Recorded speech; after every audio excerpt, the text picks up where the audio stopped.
welcome back. Glad to say it hasn't been a while since the last video. Yay! But the topic of today's video is trouble in Taiwan, primarily because I couldn't think of a better way to describe it without getting into the nitty-gritty details, so we're gonna go with that. So let's get into the who, what, when, where, and why.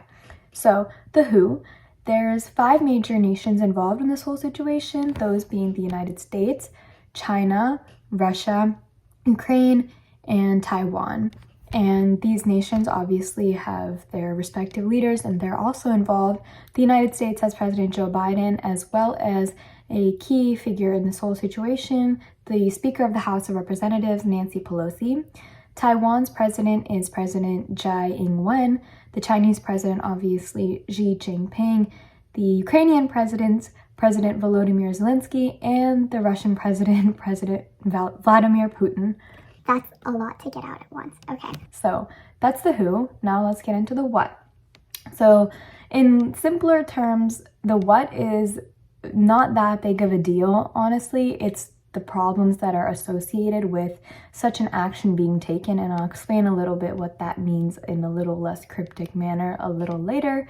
But in simpler terms, the House Speaker, Nancy Pelosi, is making an expected trip to nations in Asia just to establish some kind of relation with them. Obviously, it's a routine visit, but there's also an expected visit to Taiwan involved in that entire tour.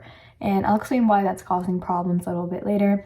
Biden has told President Xi Jinping that as a former member of Congress himself, he agrees with Nancy Pelosi's ability to make these decisions on her own to go to these nations as part of her own agenda. So that's the what. Very simple terms. I know it doesn't make much sense right now, but I promise it will when we get to the why. So the when, this is happening now mainly, but it also is related to events that happened about 6 months ago, which I covered in a previous YouTube video, and that would be the Russian invasion into Ukraine. As I said, they're also involved in this whole situation. The where, this is happening primarily, if I were to pinpoint a location, the South China Sea, because that's where Nancy Pelosi's plane will be flying over. But like I said, with all these nations involved, in a geopolitical sense, it's a global matter. It's not necessarily pinpointed, or it's not necessarily isolated to one nation particularly. It involves many people and many nations. And finally, the best part of this, the why.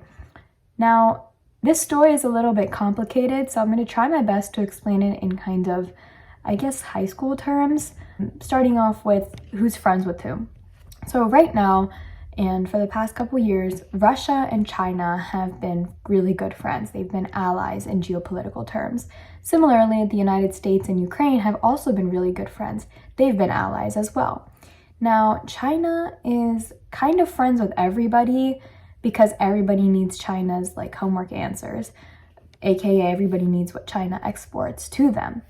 And what the United States, who's also one of China's friends, is saying that, hey, China, listen, we're kind of backing up Ukraine in this whole war that's going on over there. If you wouldn't mind, can you not send drones or weapons to your friend Russia? And China's basically like, yeah, we'll see, Russia needs my drones, but I sense where you're coming from, so I'll keep out of this whole situation and let you guys handle it.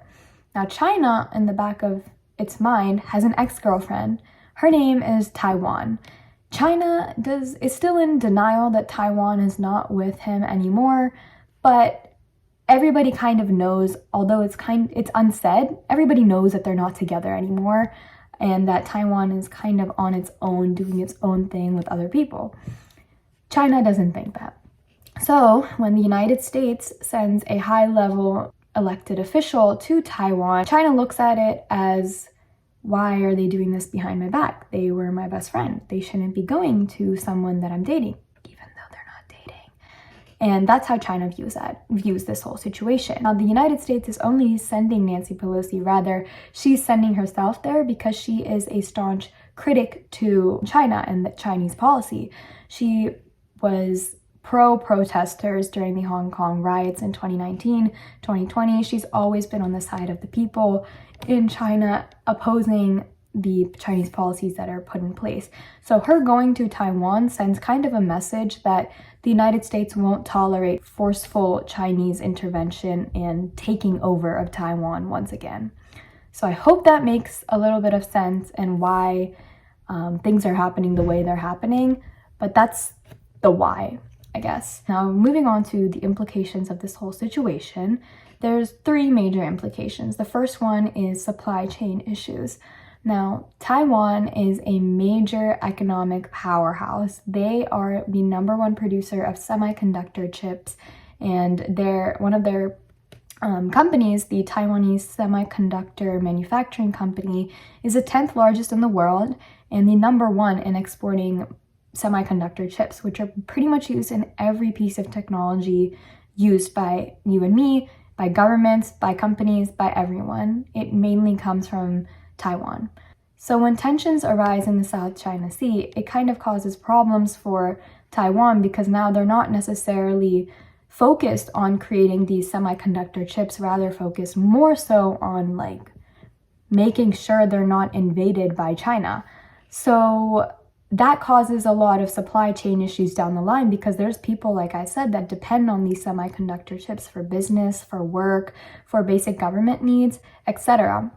So when there's a holdup in one place, there's shortages everywhere else. And we saw this already when COVID happened. When the lockdown occurred, all over the world, there was a computer chip shortage, and that caused problems for lots of companies, putting a lot of people out of business and causing a lot of problems in general because everybody relies on this one product. The second implication is political turmoil and tension. It kind of explains itself in a way. I explained why China is getting a little bit confused with regards to listening to the United States and not giving Russia the arms and the weapons it needs, but also seeing that the United States is, in their eyes, backstabbing them by sending officials to Taiwan.